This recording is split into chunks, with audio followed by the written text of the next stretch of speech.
Pemirsa, tahun 2025 ini untuk pertama kalinya dalam sekian dekade penjualan mobil di Indonesia di bawah Malaysia. Namun kejutan terjadi di bulan Oktober, penjualan mobil tumbuh 17%.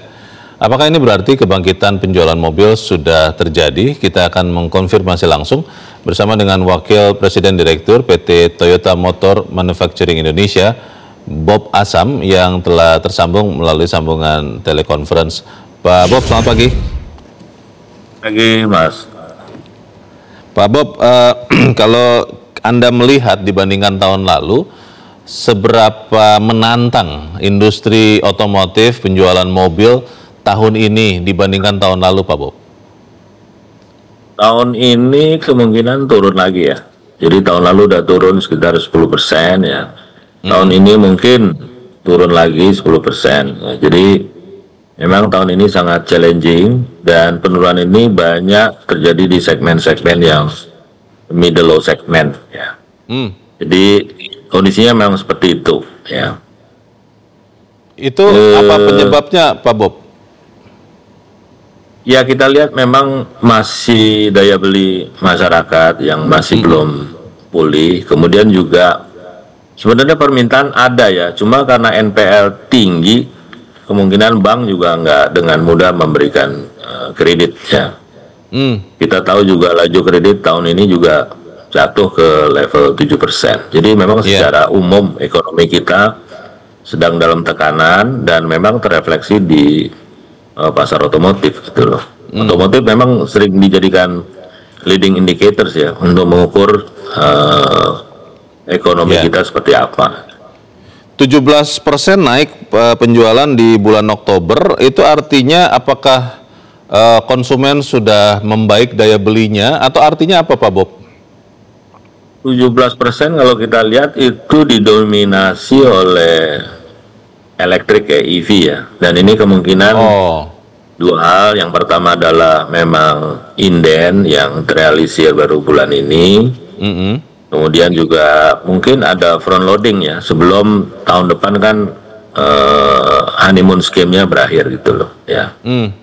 Jadi kalau dalam data kalau ada lonjakan tinggi itu kan kita harus cermati gitu loh ya. Kalau lonjakannya sustain ya mungkin ada pemulihan, tapi kita lihat sih kayaknya lonjakannya sesaat ya karena ada inden dan juga ada front loading dan memang didominasi oleh mobil listrik.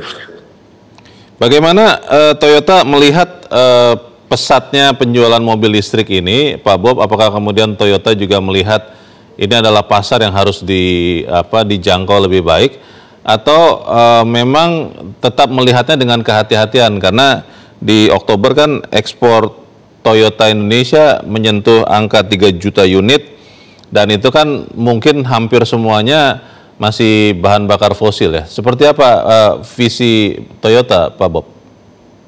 Jadi kita melihat bahwa memang dalam negeri kan kita turun ya 10% ya, tapi ekspor kita naik 9%. Ya, jadi ini memperlihatkan bahwa model-model yang diproduksi di Indonesia ini masih inline ya dengan pasar ekspor ya. Nah di dalam negeri memang kelihatan ada peningkatan mobil listrik ya, tapi ini kan ditopang oleh sejumlah kebijakan ya seperti pembebasan biaya masuk, kemudian juga relaksasi pajak ya, kemudian juga ada fasilitas ganjil genap ya. Nah, jadi kita melihat bahwa mobil listrik ini masih dalam periode awal ya yang didukung oleh sejumlah fasilitas. Nah ke depan kita lihat apakah fasilitas ini sustain apa enggak gitu loh.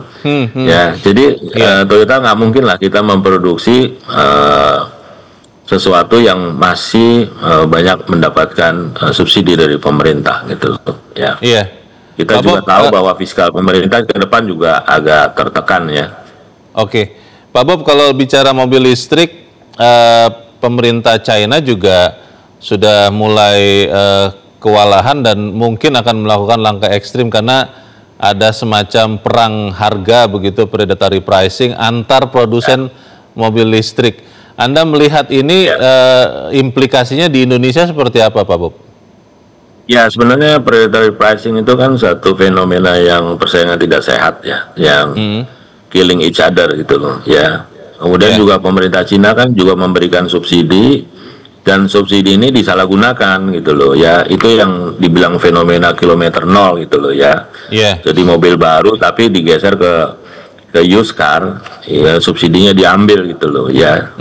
Nah, tentunya kita juga nggak ingin hal ini terjadi di Indonesia ya. Persaingan itu bagus, ya, kompetisi itu bagus. Yang diuntungkan adalah konsumen. Tapi yang kita inginkan adalah persaingan sehat, di mana terjadi kompetisi dalam rangka untuk menyenangkan atau memberikan servis terbaik kepada konsumen.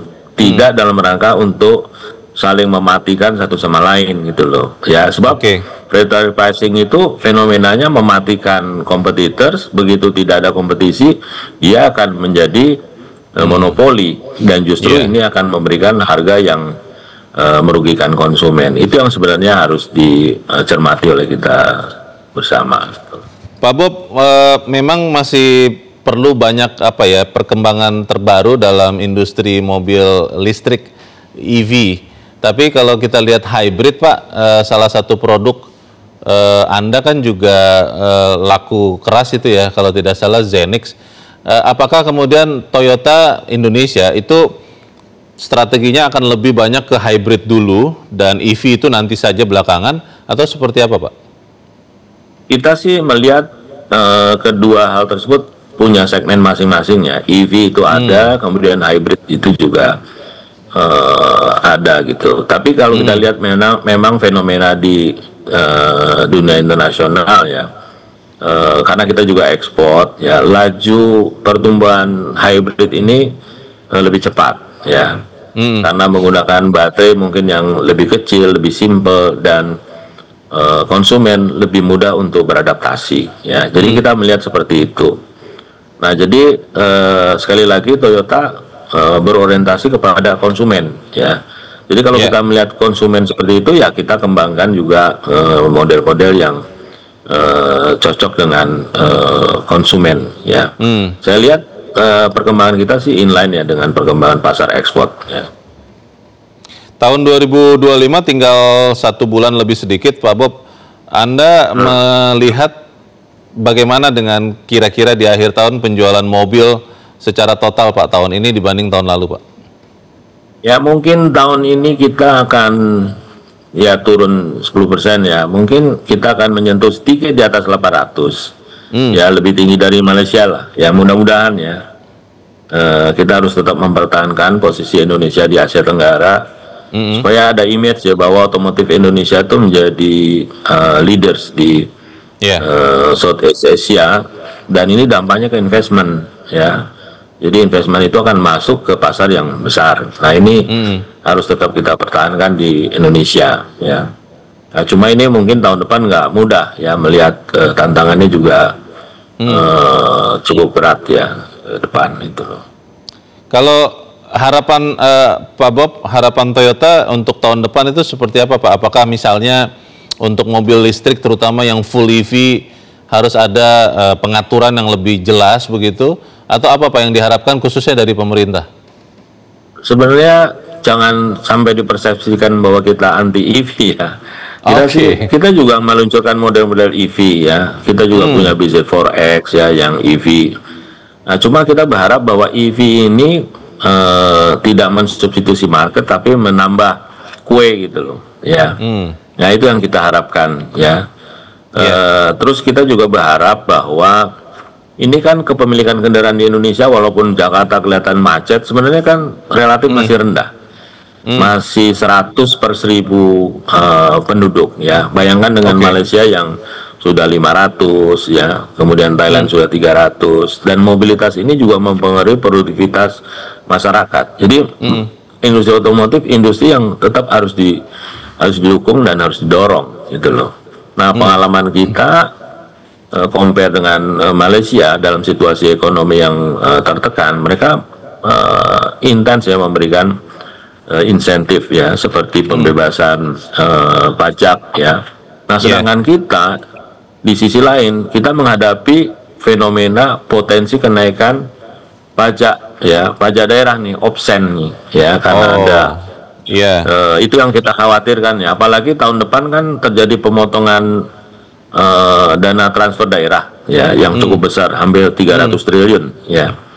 Nah, ini yang kita khawatirkan kalau 300 triliun ini dimanifestasikan oleh pemerintah daerah dengan mencoba menutup menambah kekurangan income ini dengan menaikkan pajak kendaraan ya. PBB dan kendaraan itu kan sebenarnya sumber pendapatan pemerintah daerah. Nah, ini kalau kita hadapi situasi seperti ini, kita sangat challenging soal option ya. Gitu. Baik, terima kasih Pak Bob Azam sudah menjelaskan kepada kami. Selamat pagi Pak Bob.